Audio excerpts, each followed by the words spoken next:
Hey, what's up, people of the internet? Welcome back to another episode of the Waveform podcast. We're your hosts. I'm Marques. I'm Andrew. And I'm David. And we got a pretty light week this week because there's kind of a bunch like right on the horizon. Some stuff we're not allowed to talk about, so you're going to get a lot next week when we do talk about that stuff.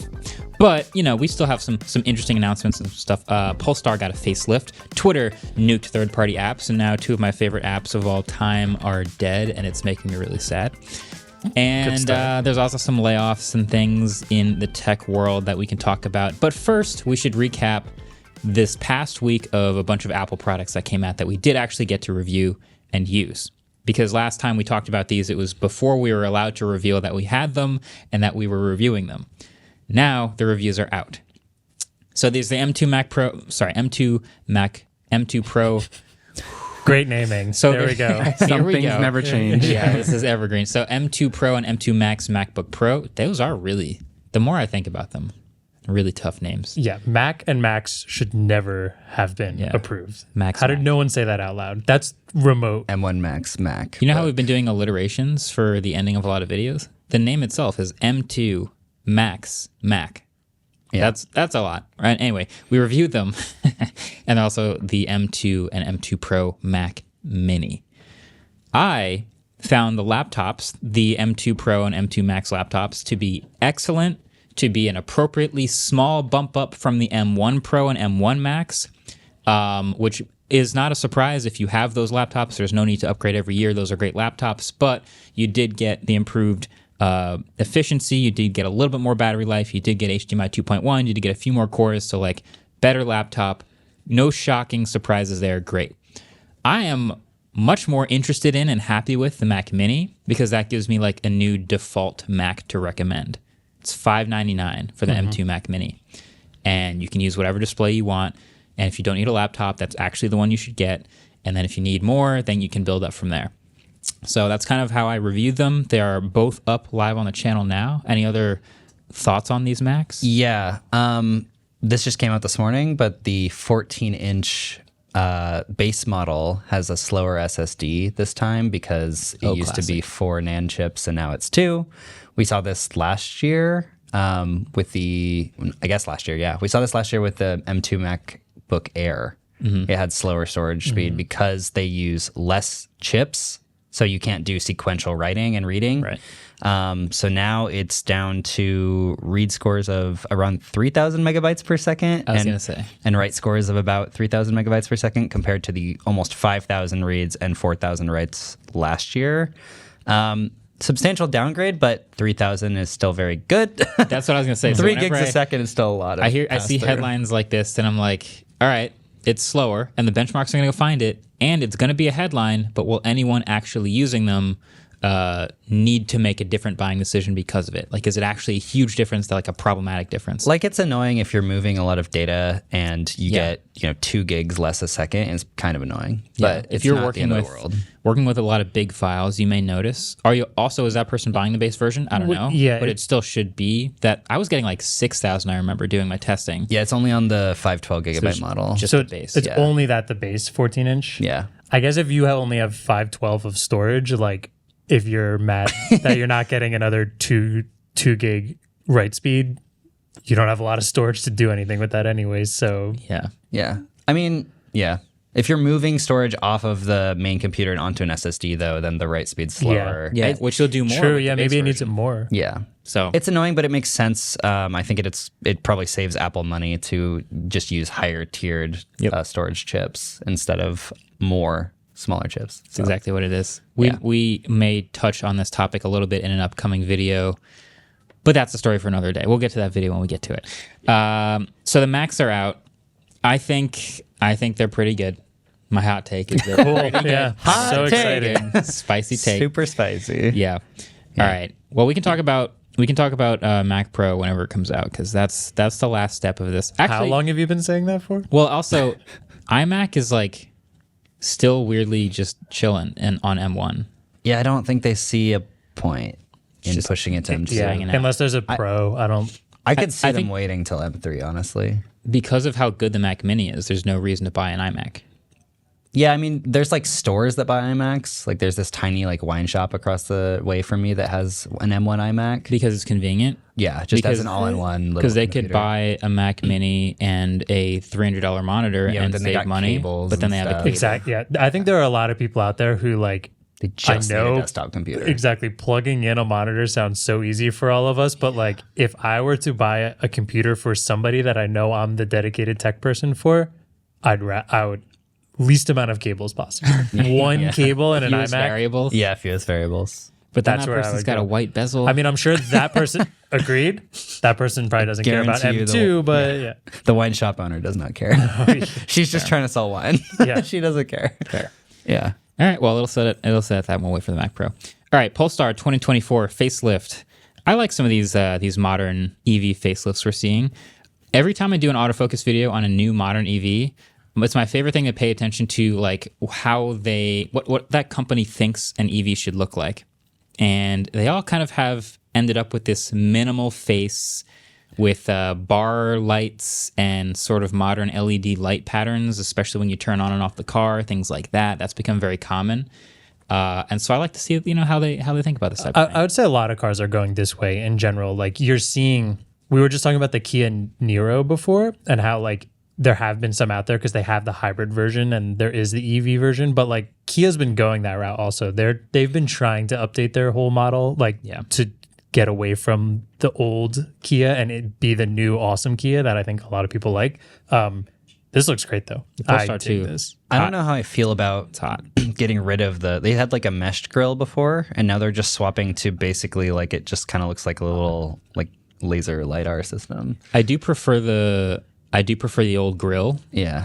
But I don't mind this new one to color match. It kind of reminds me of the Mustang Mach-E, where you can either get the GT with the color matching or the regular one, which is just black. Mm-hmm. But the old Polestar grill is better than just like a black shiny plastic. It was kind of nice. I like this.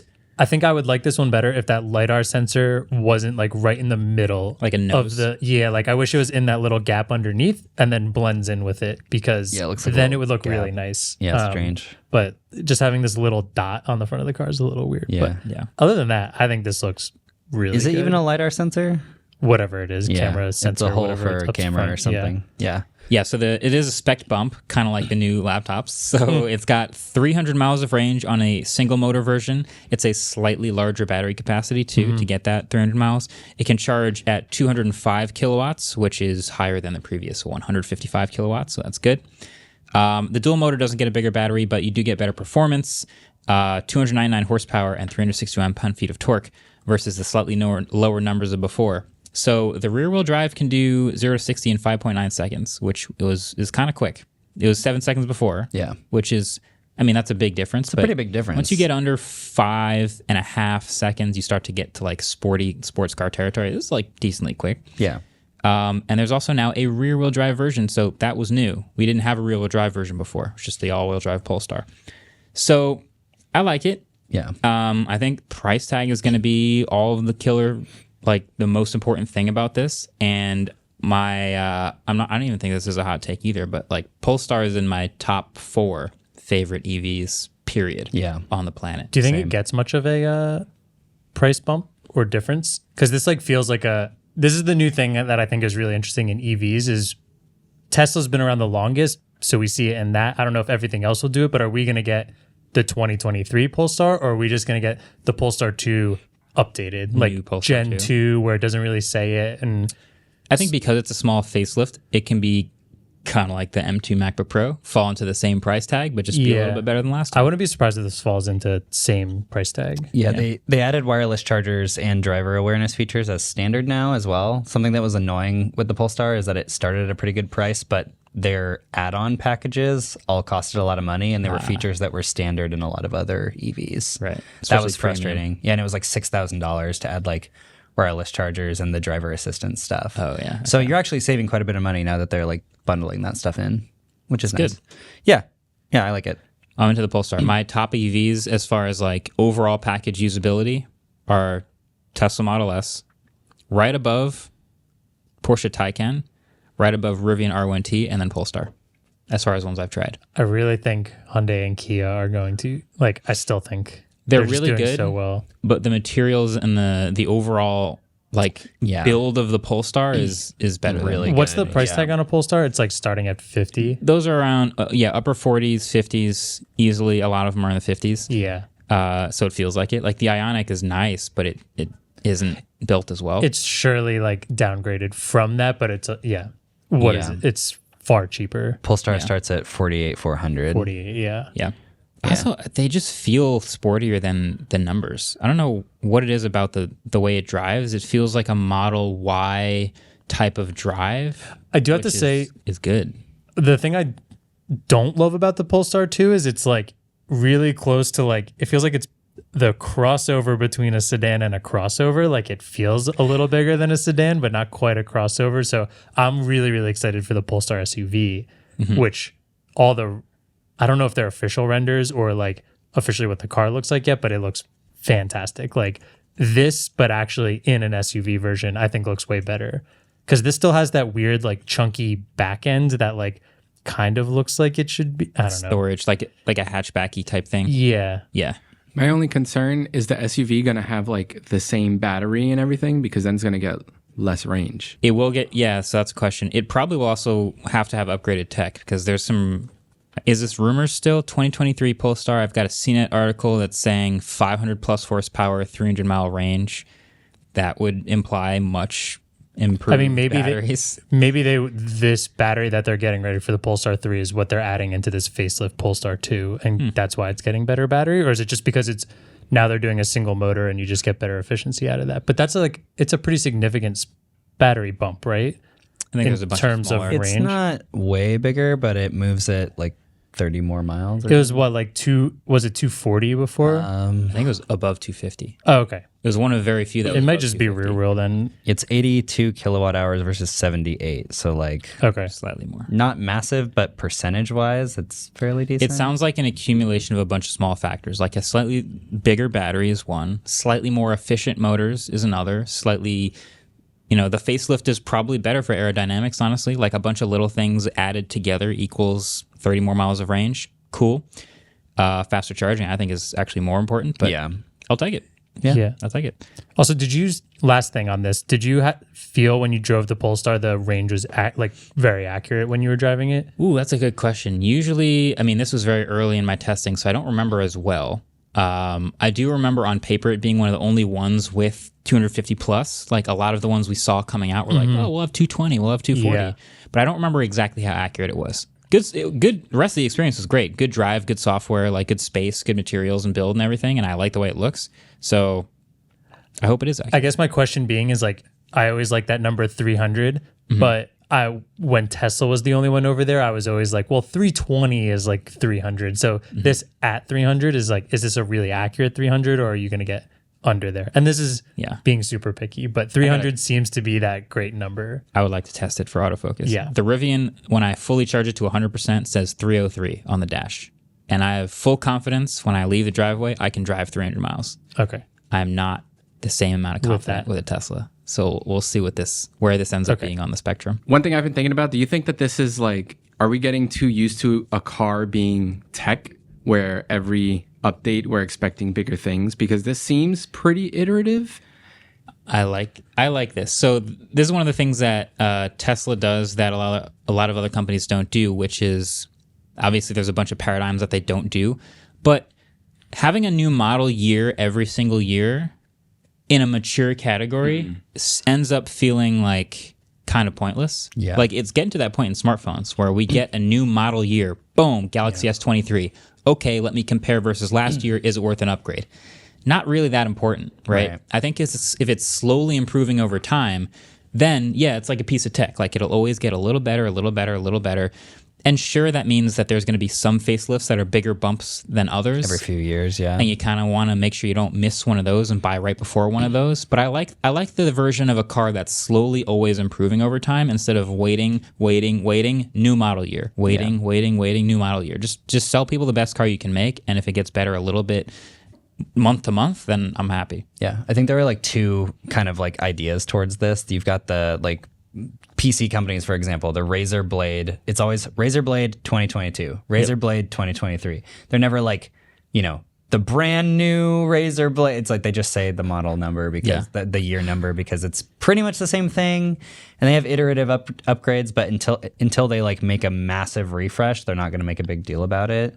And I think that generally makes sense. And then you can just introduce like a new category at some point.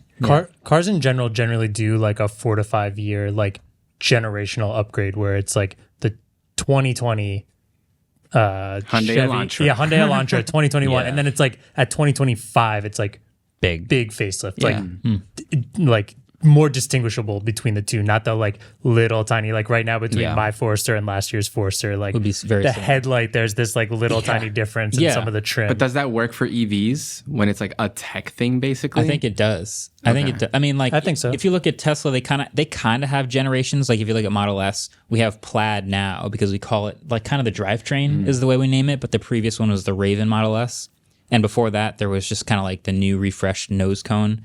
And then before that was kind of just like 75D or whatever. We just call sort of a couple generations. So I think, it's just like some of the pieces that improve will be bigger than others. If you just do a nose cone and better efficiency in the motors and you get 10% more range, you just kind of do it and tell people about it. And it's a slightly improved car, but it's not a new version of the car. I think you could make arguments both ways. On like the Tesla version, you might not have to wait a whole year to get an update, but the like legacy car manufacturer version is like you get to see what the spec bump is going to be come the new year, and you know when the new one's version. So when it's September and you're like, I'm gonna go buy a Model S, you're not like, That's true. Oh, I can wait because I know these couple new features are going to be in the next one, versus like I'm going to buy it and then the minute I sit down and sit in it, I see everybody else is getting something new. It has bit me before. So with the more traditional model, it becomes way more obvious when there's a good time to buy and a bad time to buy. A bad time to buy is right when they're about to do a new generation, and you kind of know when they're about to do a generation. With the Tesla, I waited until dual motor P100D came out, and I said, that's a good time to buy. And then I bought, and then 1 week after delivery, they said, here's the new autopilot hardware all cars will get. Sorry, your car doesn't have it. So, there are definitely upsides and downsides. I will say, as like tech heads, it's really fun to have things that are completely different. Like I think the Nexus line was like a good example of that because it was manufactured by a different company every single year. So every year you had no idea what it was going to look like. HTC? Is it going to be Motorola? Who's it going to be? And it was a different manufacturer almost every year. Like they repeated a couple of times, but it always looked super different and super unique, and that was super fun because you just had no clue. It was also less mature back then. Totally. Yeah. And I think that is kind of what it comes down to, is like the maturity of the category. Like the MacBook Pro, like the whole reason that they didn't maybe put the Face ID in the cameras is because they're going to let that mature a little bit, and then a few years down the line they'll make a bigger upgrade that makes it look slightly different. They just want to see Marques in sandals. They saw that. They saw that clip and they were like, take it out. This is it. Take the Face ID out. I mean, we all got upset that like the 13-inch used the same chassis as the previous Touch Bar 13-inch, which I agree, it's annoying, especially since I think we assume that because you changed the chip, you should be changing the whole chassis. They didn't do that. It's kind of weird that they didn't do it on the second generation too. I was assuming that they would, and I don't know why they released an M2 version of that, but maybe they should have a lot of chassis left. But supply chain. Either way, I think like really big upgrades are fun, but they don't always make sense to the manufacturer. So. If you were running a car company, would you save all of the tech upgrades over time and watch other manufacturers pull away and make better cars until you can do a big generational update? Or would you think it makes more sense to just, hey, if we can improve the car tomorrow, let's do it? It's also risk assessment, right? Like if you've got the Prius and the Prius is selling like just steadily over the years, making a huge change to it is pretty risky, because even if you think, oh, this looks really cool, maybe the people that would normally buy the Prius because they like the way the Prius looks are not going to buy it anymore. I would say something's coming, charge a price for it, and then every time it doesn't come, increase the price so people think it's coming sooner, pay more money, and then just pretty much never release that thing. And then declare bankruptcy. That has not happened. You could have a future buying car companies. Wait, I want to correct one thing really quickly. I think we mentioned the Polestar 2, there is a single motor version and it gets 270 miles. So we're looking at like a 30 mile update. Yeah, like David said, but there was a single motor version. But it was front in the wheel? previous one. Yes, front they wheel. added So a the new one's rear wheel drive Okay. option. Right. Yeah. Okay. Yeah. Not bad. Interesting. All right. Well, we got to take a quick break. We got a lot more to talk about after that. But before we jump into the break, you know what time it is. Trivia time. Trivia Quiet. It'll be louder in post. Okay. So Gotta get amped. Play that fucking thing louder. Yeah. What about the metal rock music that used to play? oh wait, where is that? I have that here somewhere. You do? Well, that was like a light show. Welcome to the Waveform Trivia Podcast. I can't wait till one of these quasars just explodes behind us. I feel like we've had so many Would that get you more amped?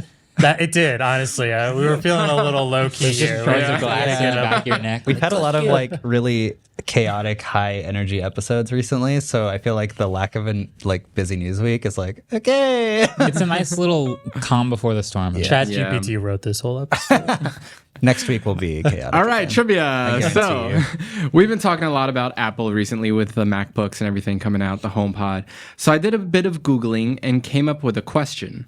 On average, how long does it take an apple tree to produce an apple? If you plant it from the seed, how long does it take an apple tree to produce an apple? Genetically modified or Nope. organic? All natural, All baby. natural, yeah, free range. Free range apple tree. Grass fed.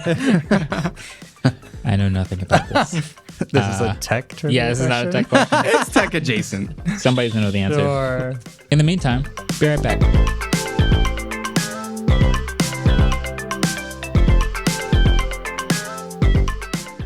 Support for today's episode comes from Shopify. The holidays are over, which means no more jingle bells, big red bows, or mall Santas for a whole year. But one thing that's not going away anytime soon is this sound.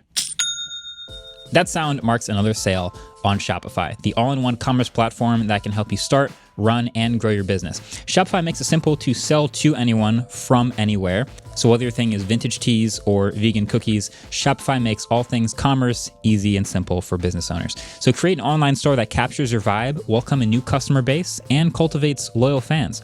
Their platform has all the sales channels you need to keep your business growing, from an in-person POS system to an all-in-one e-commerce platform. They can help your business thrive across social media platforms as well, like TikTok, Facebook, and Instagram. And thanks to 24/7 support, Shopify has your back every step of the way. So sign up for a $1 per month trial at shopify.com/waveform, all lowercase. So go to shopify.com/waveform to take your business to the next level today. Shopify.com/waveform. All right, we're back. We're going to talk a little bit about some stuff in the Microsoft layoff world, but also that is related very intensely to OpenAI and ChatGPT. And I wanted to bring this back with a ChatGPT query that I saw this morning that said, compose a message announcing a 7% reduction in headcount while also promoting executives to new titles, and also include a quote from Martin Luther King. Oh, no. Oh, no. Says, I might have to cut this. yeah, we'll see. We'll see. I don't know. It says, Dear team, I'm writing to inform you that we will be implementing a 7% reduction in headcount across the company. This decision was not made lightly, but is necessary in order to ensure the long-term success of our organization. At the same time, I am pleased to announce the promotion of several executives to new titles within the company. These individuals have demonstrated exceptional leadership and dedication, and we are confident that they will continue to make valuable contributions to our team. I understand that this news may be difficult for some of you, but as Martin Luther King Jr. said, the ultimate measure of a man is not where he stands in moments of comfort and convenience, but where he stands at times of challenge and controversy. Let us all strive to rise to this challenge and continue to work together towards our shared goals. Sincerely, your name. Oh my God. Yeah, it's pretty rough. That's terrible. Yeah. The reason we brought that up was because Microsoft did a big layoff. If you guys have probably heard that every single company in tech company, yeah. every big tech company is doing between a 5 to 10% layoff in the last week or two, and it's actually kind of weird how they're all doing 7%. They're all doing 7%, and also close together. It's the quarter of layoffs, basically. Yeah, it feels like they're doing it just because everyone else is doing it. But basically, we found out a couple of days ago where all those Microsoft layoffs went, and it was really heavy in their AR and mixed reality divisions. They cut the entire team behind AltSpace VR, which they had acquired in 2017, and they also cut the team behind the mixed reality toolkit framework.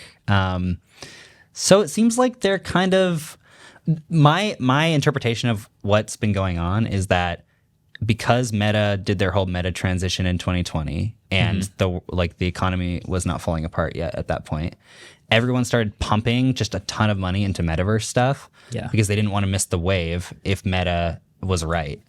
But we're at the point where they've been hemorrhaging so much money now that they're like, oh God, we're spending so much money, we have to cut back. And so they're cutting back on the metaverse stuff because it hasn't paid any dividends yet, and it doesn't look like it's going to pay any dividends anytime soon. Yeah. And also, like, Microsoft did that huge announcement with Meta when Meta announced the Oculus Quest Pro, but Microsoft doesn't have to do a lot of work for that. That's better for Meta than it is for Microsoft to add all those Office apps to Oculus. So yeah, it seems like everyone's kind of freaking out about metaverse and backing out. I just keep seeing the same like basic structure of a story every time I hear about these layoffs, which is they hired a ton in 2020. Growth was phenomenal during the pandemic, and then they've realized that they shouldn't have hired that many people, and they had to stop. Yeah. And then they got rid of a lot of those people that they hired. Yeah. So that story happened again. I also we're going to talk about AI because obviously the ChatGPT and the OpenAI investment Microsoft made, and that's like kind of and they did actually make the investment because last time we were talking, it was rumored, right? And now it's official that they're making a multi-year, multi-billion-dollar investment. Yeah.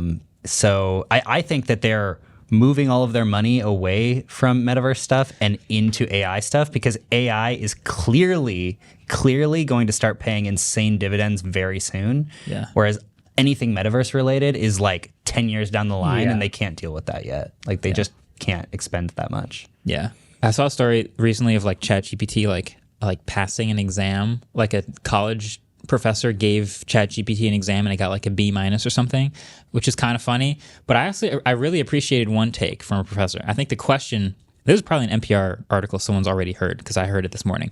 But the interviewer was like, are you concerned about students like cheating on exams now that they have ChatGPT? Like, it's going to happen, right? They're going to ask it for an essay and they're going to give you essays written by ChatGPT. And the professor was like, not only am I not worried about them using ChatGPT, I actually encourage and in some instances require them to use ChatGPT for their work because human nature didn't change with the advent of AI. Cheaters are going to cheat. So I might as well embrace the fact that this new tool is available and it's available to everyone. And so we might as well get good at actually taking the things that ChatGPT spits out and turning it into a useful thing. And that's actually what I'm going to grade you on, how well you can turn that into something useful.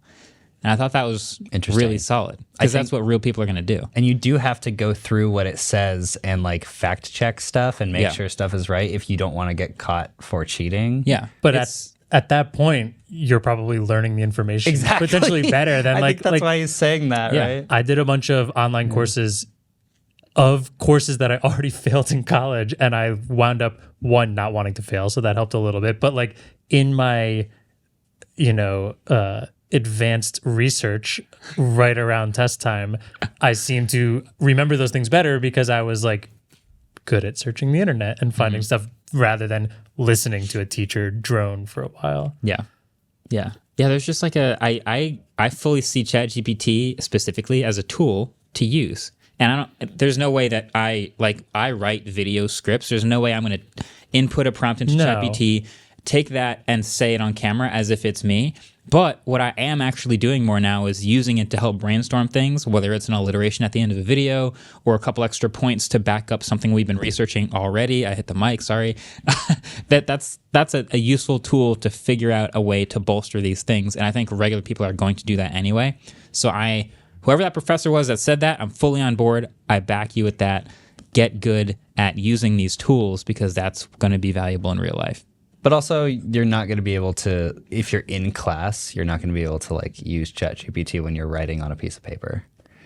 So that's true about writing on a piece of paper in class, but I often wonder how important that particular skill is. Yeah, like Andrew said, like if I don't know. I get hand cramps when I write on paper. Yeah, me too. Yeah. But I mean, like Andrew said, if you're doing the assignment online or something and you have to fact check everything, like maybe that's just a different way to learn, you know, like going through and editing someone else's work is actually like if you're fact checking stuff, you are making sure you know the information. Exactly. So yeah, like school is like useful for like preparing you for the real world, ideally. Yeah. So I think if you're going to prepare people for the real world, what are you going to do in the real world? Are you going to sit in a room with no internet and a piece of paper and like write things down, or are you going to use the tools available to you on the internet to make the best thing you can? You're not always going to have ChatGPT on your in your pocket for you to use it whenever you want, just like your calculators. The entire But you will. world's knowledge base at your fingertips out in the real world. I will say, like, we're saying, like, oh, you have to fact check it. But I think that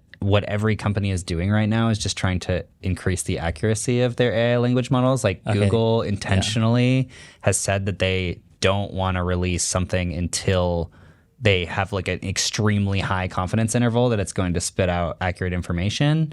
And yes, there was that article that said they are like re-examining the risk factor for how accurate it can be. That's them going, oh my God, everyone loves ChatGPT. And we've had this thing for a while that people haven't used, but we show it on the stage at I.O. every year, but it hasn't had nearly the same viral impact. I wonder if we can set it free a little bit. Yeah. There was an article that said they're probably going to just dump a ton of AI stuff at I.O. this year. So, Please do. But what you were saying, so I guess my take on using these tools right now is a very in the now take because right now, ChatGPT and tools that are good with AI are better than guessing, but still worse than humans. And there's a gap. Yeah. And the better the AI gets, the smaller the gap is between humans. And it is a specific skill to go fact check and to go research and to be able to turn that thing that it spit out into a good piece. But the closer that gap gets and the better that AI gets and the closer it is to humans, the less important that skill is. And that's going to be a whole nother weird frontier. That's going to be strange because you're not going to have a broad knowledge as much. And we might see a return to people just like chasing the things that make them interested, right? Like, right now, you have to do all of these like basic classes in college that don't necessarily give you the skills that you want for your career, but that you're just learning, like English and all this stuff. But if the wealth of human knowledge has already been collected into an AI and you can just use those things to do the more mundane stuff that you don't want to do. Speed run middle school. Yeah. And then you can use the AI tasks, the AI features, and like also just the internet to get better at the things you actually want to do. We might see some sort of like creative renaissance or something. I don't know. Yeah, you can't take that's far out, but you can't take what DALL-E spits out and frame it, but you can take it as inspiration for your own work.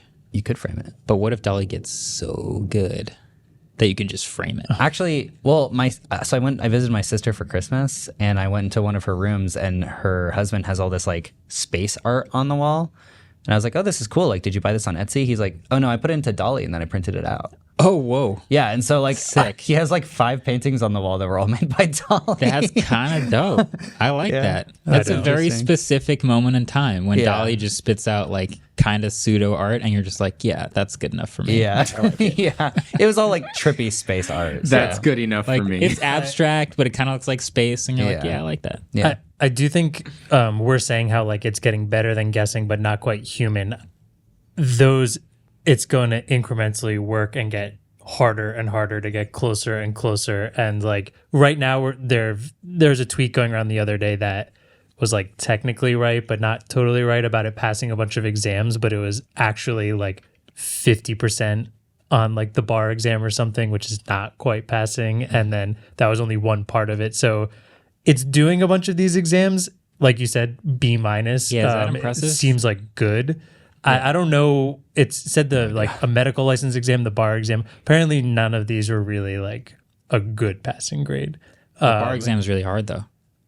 I think that's cool. I guess the other thing I missed though is like I get past that. Even if you have this tool at your disposal, so many of these things that we're testing it out on, like you still need the human reaction time of things, where like you need to just have this stuff in your repertoire anyways. So yeah, where can this go from there? It's an interesting in between of how we're going to use this as a tool and where we'll use it and where does it reach its limits, and that'll it's scary and cool, and like I'm excited about the tools. I wish I had it to cheat in college. I mean, work in college, and like I don't know It's real college students today are really having to deal with this. But I also think that professor you're talking about, he's not worried because people will use it as a tool, but the people who are just going to cheat are going to copy and paste it, and it's going to be painfully obvious, and you're just going to fail them. Exactly. Like if you're going out there saying, I can write this whole paper with ChatGPT and just do a couple of fact checks, you're going to fail that paper. Yep. They're going to know immediately. Which is why you should embrace like that skill The tool. of like turning it into a good piece. Mm-hmm. Yeah, for sure. The tool is to help you, not to just do it for you. Yeah, for now. Sure. Disclaimer: we do not endorse cheating. Oh no, don't cheat. Why not? Don't do it. I don't do as I say, then not you don't as get I your do. money's worth because you paid so much money to learn how to do things. Yeah, that's Anyway. a good point. I wish I remembered that when I was in college. Or I wish I knew that when I was in college. I would like to mourn the death of an app. Again. Is that the death march? Wait, hold on. Sorry. It's death. Yeah, it's death. I meant the to do stormtroopers? I meant to do the funeral march.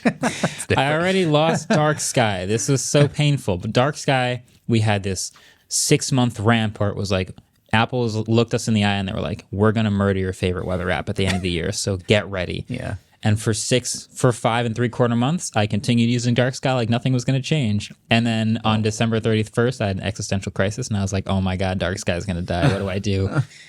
And so I did eventually find a one that we can talk about, which is pretty solid. But now I have to mourn the death of another favorite app, and that is Flamingo for Twitter. And all the rest of the Twitter apps I used over the years, Phoenix and Tweetbot, and shout out to the others, because Twitter just nuked all third-party Twitter clients. Yeah. Which on one hand, yeah, of course they did. It makes perfect sense. If you ran a website and some people just made an alternative client that's just serving the same version of your website minus all the ads that make you money, obviously you would kill it, right? Yeah. But I've been using them for so long that I didn't realize how bad the stock Twitter app actually is. Yeah. Which is, it's bad. It's just bad. It's a bad app. So now Twitter is worse for me. I respond to tweets less because my mentions are just broken sometimes and I just don't see like hours in a row of mentions. Yeah. That sucks. So yes, RIP all of the best Twitter apps that we've used over the past years. I feel like there was like 5 different ways to cut into that. Yeah. Sorry. I think the first thing is like, didn't Twitter use some third-party app like features and then bring them into Twitter? Like, hasn't that been a thing? I was reading something about how like it's a little different how third-party apps have worked with Twitter because they've really like helped in the growth of Twitter as a whole. I'd be curious. Am I mistaken somewhere? I would like to see that if anyone knows. That's true for Android ROMs too. Yeah. Yeah, Android would always eventually just add like features that ROMs had. There are a lot of companies that wind up doing that. I mean, even if you're going to gaming, like Minecraft used third-party things. I guess at that point it wasn't necessarily taking away ad revenue from it, which I think is a little weird because there's also things like YouTube Vanced, which is like taking away ads and taking away or like giving you extra features. Yeah. I hate Vanced because I think it's taking away from the creators. Like you're also directly interfering with that.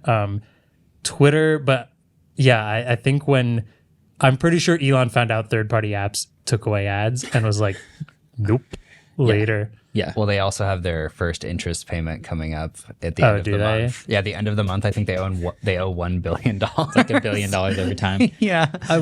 Do you think they could have kept the apps with just like a rule set in there of you need to allow ads?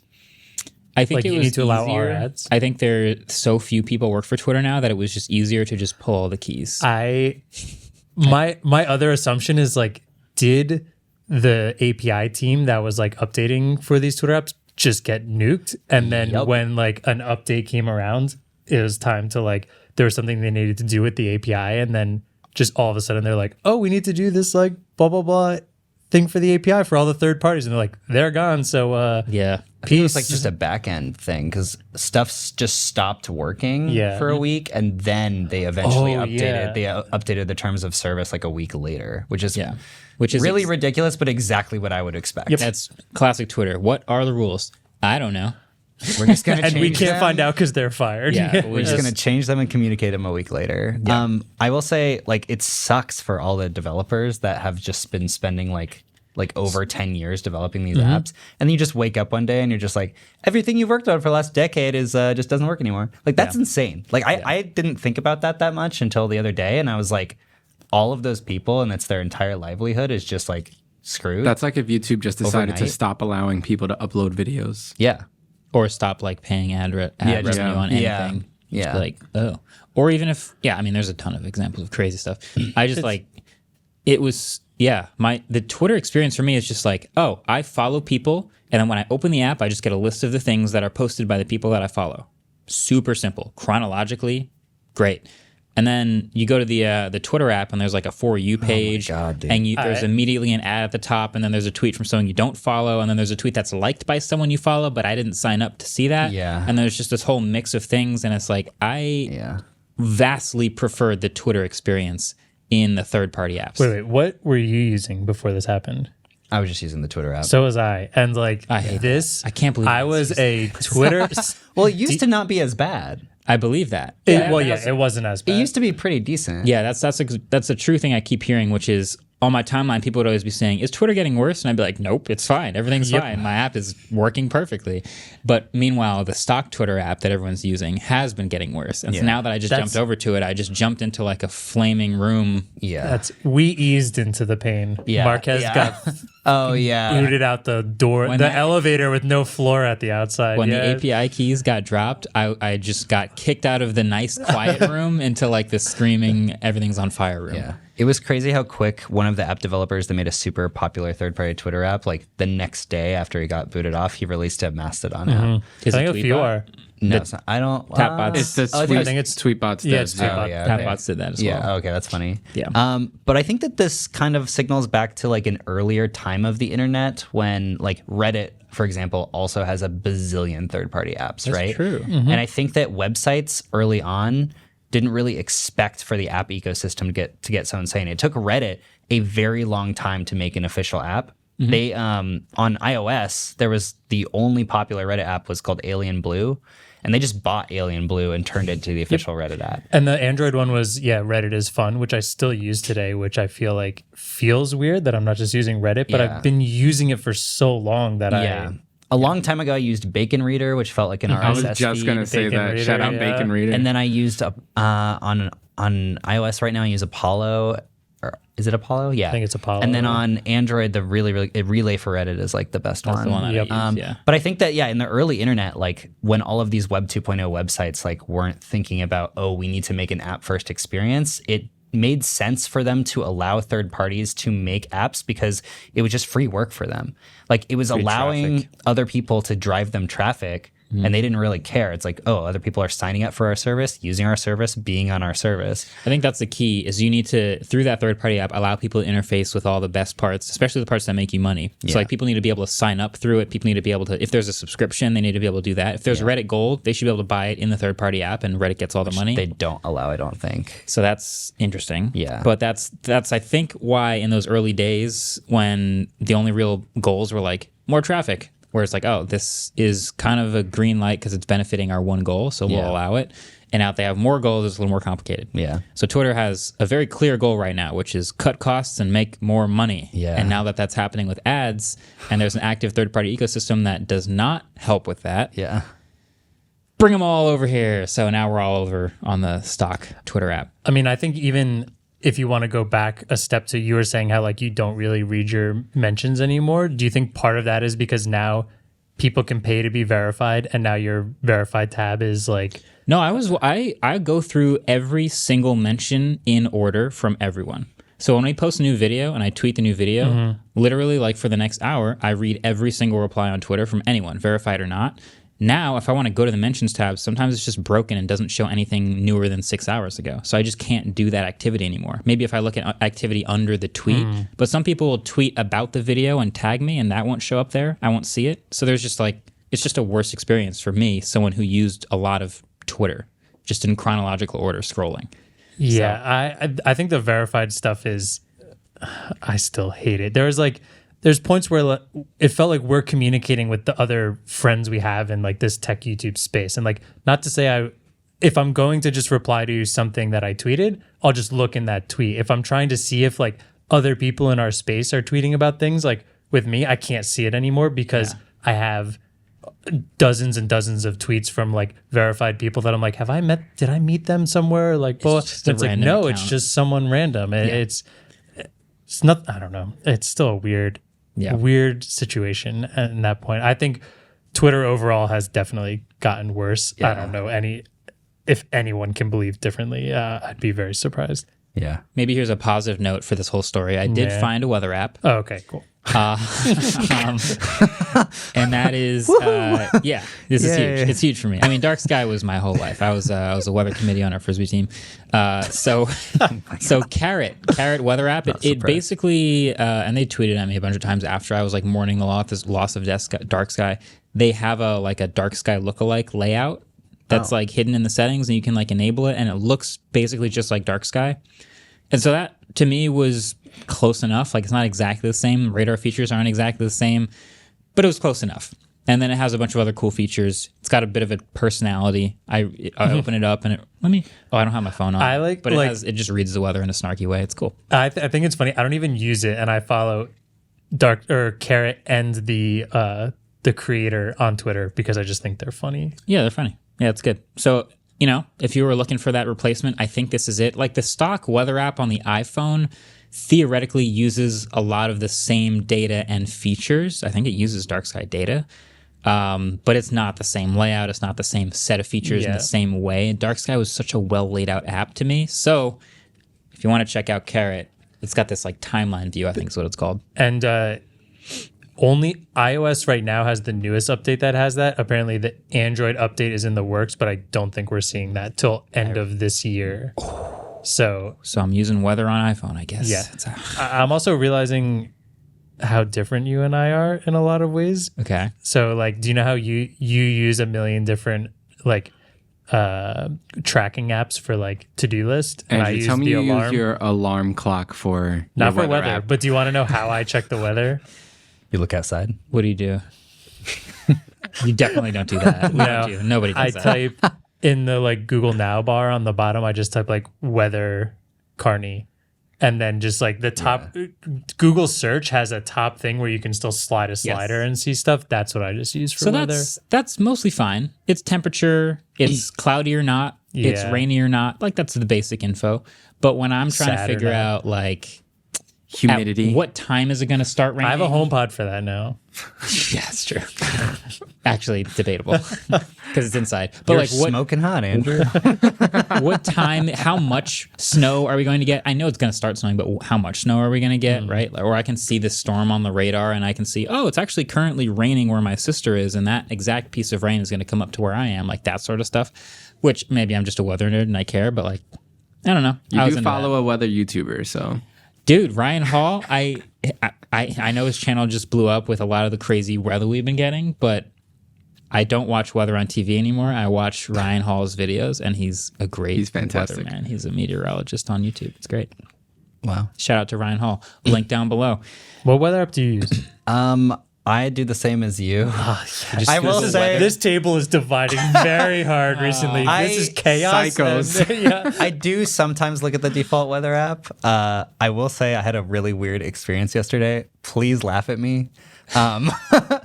So I have some normie friends, okay? Mm-hmm. I have some normie friends. This is new for me. The worst. I made a bunch of normie friends in the last year. Some of them like to look at their horoscope. Oh. They understand that it is stupid. Mm-hmm. And that it's, random. We stand zodiac signs here. We? I don't want to get ripped apart on this. They made me download this app called, what is it called? It's a zodiac sign. It's a horoscope app. It's really popular. CoStar, I think it's called. Downloaded that too. Hey. I believe they're extremely popular. Yeah, it's just fun. Yeah. Like it's dumb and fun, and it's sort of like a social media app because it'll show you like what you're aligned on with other people on what day, and it's super dumb. But yesterday morning, I woke up and it looked like I assumed it was gonna be cloudy outside and just rainy and cold because my apartment doesn't get very much light. I opened up this like Zodiac app, and it says at the top, it is going to be sunny in your area today. And I was like, what? And so then I opened the weather app and it was like mostly sunny. And I was like, Oh, wow. My horoscope is accurate. I knew it. I'm telling you, I got my weather through So you use your horoscope There you go. app. Oh my god. My Google weather looks pretty good now, doesn't it?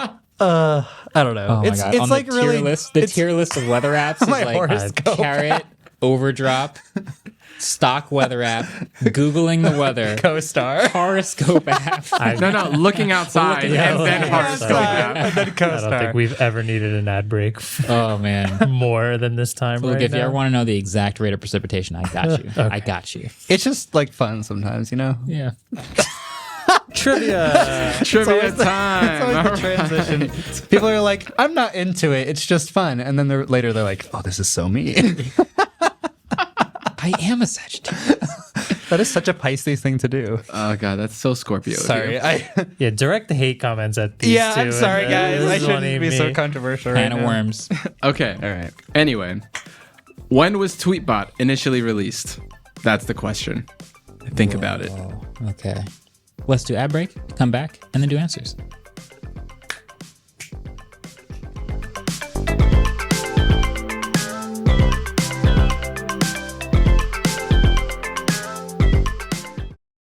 All right, we're back. We do have one more thing. I almost forgot there's a ridiculous thing that we need to point out. I don't know. Yes. Is this a real product? It's the most important part of this It got episode. announced during the Game Awards last night. So it is a real product. Yeah. Or about to be a real product. Yeah. It's a gaming microphone that's also a muzzle. So picture this. Picture this. You've got a significant other. They're trying to wind it down. They're trying to go to bed, but you've got some games to win. So you go to the other room, you start playing, and you get on with the boys or whoever you play with, and you're getting really intense. You get a little loud sometimes. You clap, you're like yelling, you got the kill, you won the race, whatever you're doing. Clutch the And in round, the other yeah. room, they're like, can you keep it down? I'm trying to sleep. But you're trying to get your wins, right? You're trying to win. So what's the solution? You close the door? No. Do you just talk less? No. You're trying to have a good time. So what you do is you get the muzzle, you strap it around, you put it, The Mutalk. no matter how I say this, you strap it around you put it on your face, you strap it around the back of your head, and you are now fully able to yell as loud as you want, just like it's in the game. Look. But the muzzle prevents others from hearing. Sound from escaping. Who among Exactly. us? Like I have been in this scenario multiple times when I was like home for college break or something and I wanted to play Dota at 2 a.m. and my mom like was in the room right next to me and she would be like, David, you have to stop talking. And I'm like, but I want to play Dota. Yeah. Like, I don't know. I mean, it looks ridiculous. Like it looks completely ridiculous, but there is some function. I actually I was in an apartment and my computer was on the wall where that was the bedroom. So Claire would be sleeping and I'd be like playing PUBG or something and I'd just see my phone light up with Claire texting me and be like, I'm being too loud. And then like look at it and be like, so this Is something you would get. I'd rather be quiet. Okay. It looks like if you put a Thank you. That's what I was going to like, say. I'd rather Oculus- just not say anything. It looks like if you put an Oculus Quest over your mouth. There actually was, though, something very similar to this a few years ago on Kickstarter Can't called stop watching this the video. Hush Me, I believe. yeah, I think I remember that. And it was pretty much it was headphone. Like, do you remember the old wireless, like Bluetooth headphones where you had something like hanging around your neck? Yeah. So imagine that with earbuds and then a piece that goes over your mouth so that it was so you could take phone calls and people couldn't hear or see what you were saying in Yeah. public. Wow. And then it sounded like a closed off room. Wow. Oh, it looks so bad. It looks so bad. I would It's rather obviously just leave the room. the fact that you've never heard of it means it didn't do very well. I think I saw one person review it once and they were doing it and you could still hear everything they were saying. So it didn't even work that well. That is the cherry on top. Is like you go through all this work to like spend the money, buy the thing, you put it on, you look ridiculous. Everyone starts turning and looking at you, and they can still hear everything you're saying. That's brutal. These are there's a tech reviewer on here. Go back. Yeah. Tech reviewer on YouTube. Hush Me Classic is an original and quality product, ideal for gamers. Sounds like he's in like a ChatGPT wrote that. That's what yeah. Wow. Sounds Yeah, like a real so- statement. So this, I don't even know if there's a price or a release date for this muzzle, but that's what it is. It's a gaming muzzle. Jeez. This does not look comfortable either because it has to strap around the back of your neck and the top of your head. Oh my and wearing that for long amounts of times.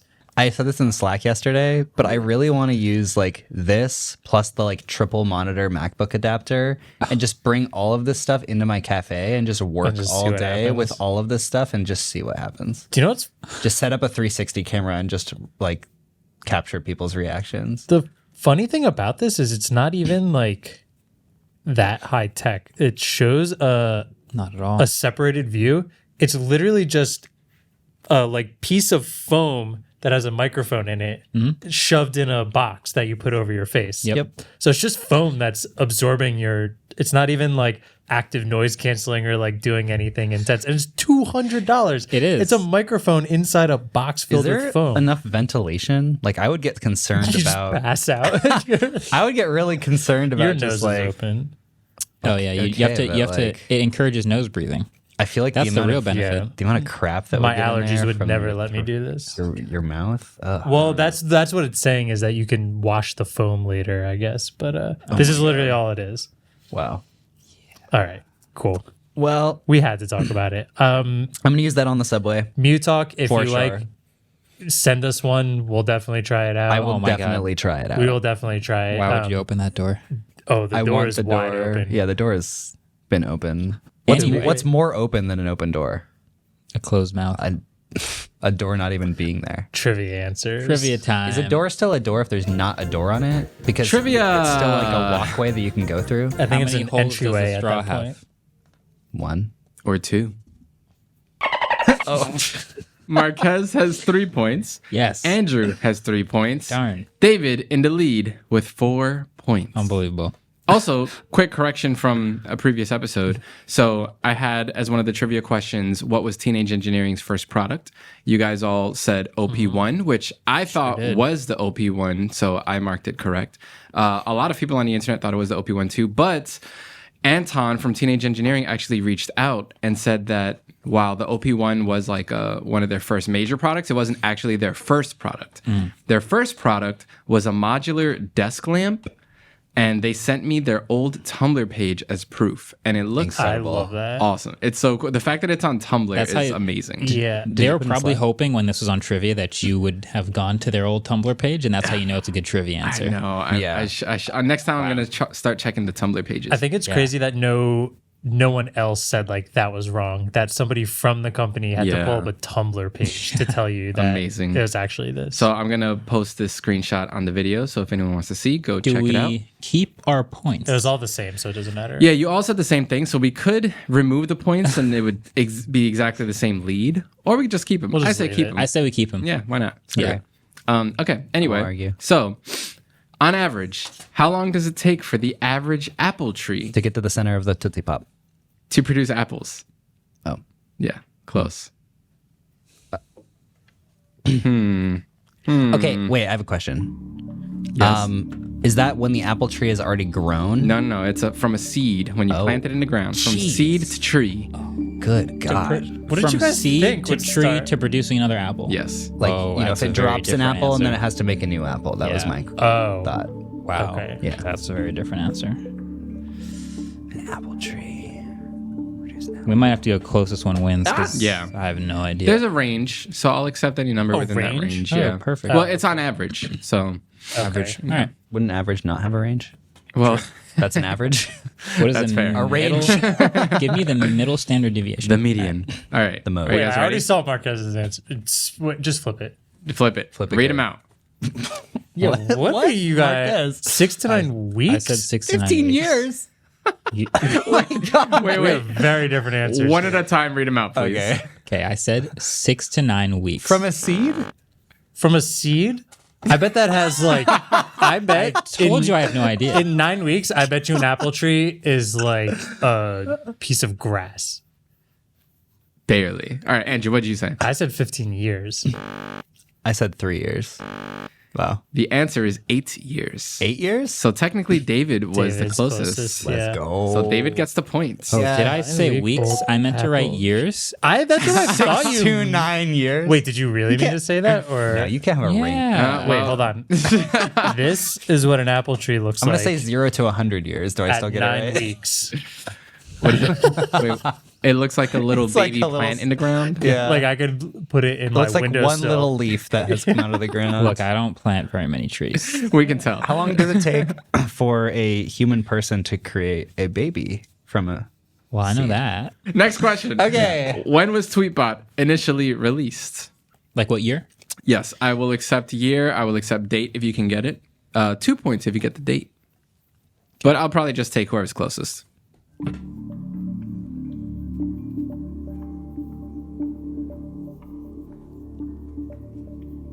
Take your time. Are we ready? How are we feeling? Yeah. Confident? Not confident? Are we just guessing completely? I have like a Andrew's like, yep. general idea. Well, I guessed one, I'm and then probably I wrong. thought of something, and it confirms my guess. Whether I'm right about what I thought about is another question. All right. Well, read them out. Educated guess here. I said June 2011. Oh, you did? You all did right. months?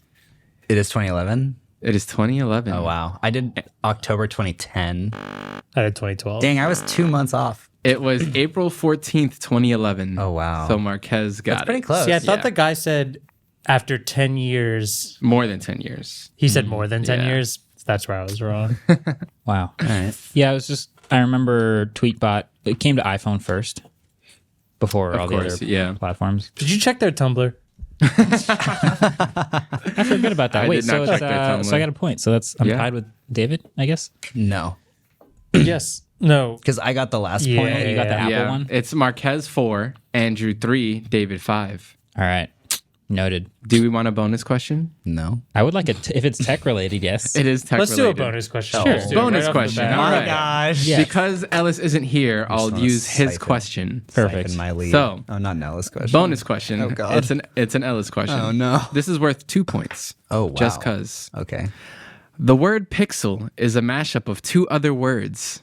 What are they? I don't want the bonus question. It is.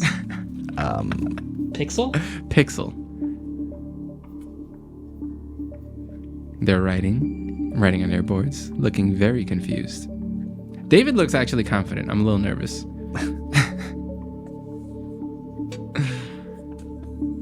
Andrew is putting down the marker. Marquez is erasing. All right.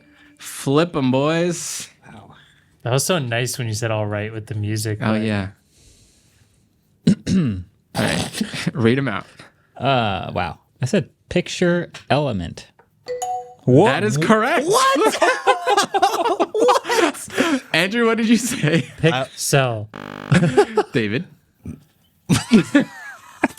Picture I'm just too embarrassed now. Wow. I said picture voxel. Still close, but no. Picture elements. Wow. Marquez So- with 2 points. Holy smokes. I guess that makes a lot of sense. Oh, the X is because it's from an element pic, of a picture. like- Yeah, Pix. so I wrote I wrote Oh. pics on the top and O on the bottom, and I just guessed for each, Wow. and that worked. Huh. An acronym that actually, well, it's not an acronym, Wow. An okay. amalgamation. that actually makes sense. I'm going to have to fact check this one, but for now, I'll take it. Marquez has 6 points. Carve the Andrew points. has 3. David has 5. Wow. Carve the points Wow. into stone. Crazy. That's a great way to end this episode. Wait, what does WX1000 Mark 5 stand for? W, X or H? X. So X is the buds. No, Why? F is the buds. X are the F. headphones. X isn't a thing. X are the WF1 headphones, aren't they? No, H. WH1000 Oh, yeah. XM3s are the headphones. Oh, the X is the WF1000 XM3s. XM3s Yes, are the H is headphones, earbuds. X is earbud, F is earbuds. So it stands for 1,000, I don't know what Why that does F is. stand for earbuds? Why does F stand for earbuds in Sony land? I don't know. I was going to say frequency. Phone, like an earphone, maybe? I don't Oh, know. you don't know the answer to this? Oh my God. All right. Let's wrap it up. That's where we end it for this week. Thanks for listening. Thanks for watching. Stay tuned because it's about to be busy again. Sort of a pseudo techuary, if you will. See you then. Waveform is produced by Adam Molina and Ellis Rovin. We are partnered with Vox Media Podcast Network, and our intro-outro music was created by Vane Sill.